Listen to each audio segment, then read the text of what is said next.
So today, I'm going to talk about skeletonized watches. So skeletonized watches is essentially taking the watch back to its bare bones, the basics.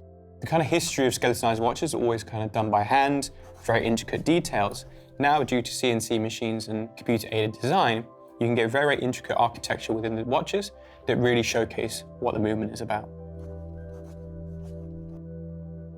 So the first timepiece I picked today is the Roger Dubuis Excalibur Cobalt Blue.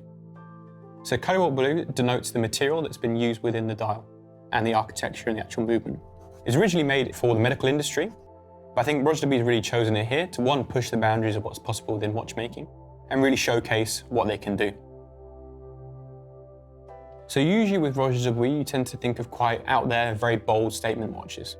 You know, their whole ethos is dare to be rare. What's particularly nice about this is because of the architecture that's been created using CNC machines and computer-aided design, it means they've really done away with as much as possible on this model.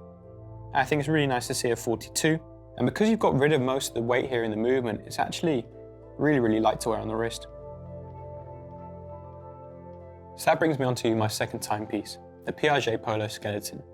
So slightly different from ones you've seen previously, as this one here features the pave bezel. What I think is interesting about this timepiece, still in a 42mm case, same as the Roger Dubuis, but it's a lot thinner. This is automatic, but the way they managed to do it in such a refined way is they feature a micro rotor here at 9 o'clock. And I think it's an absolutely stunning piece to add to anyone's collection. This brings me on to my third and final choice, which is the Hermès Slim Squelette LUNE.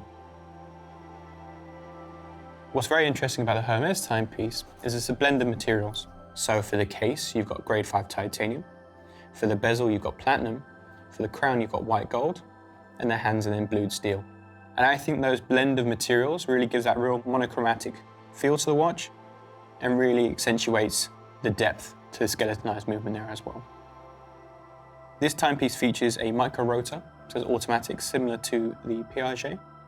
What's beautiful about this timepiece is you've got a dual moon phase. It's very different from other moon phases we've seen from other brands, is it's highly detailed and very, very realistic. You'll notice that the hour markers are all done in an interesting typeface. So it's designed by a French graphic designer called Philippe Apolloir. It's a very, very unusual typeface and it's been especially created for Hermes. I think they're all fantastic releases from the brands. I think all three of these choices would be excellent if you're looking at a skeletonized timepiece.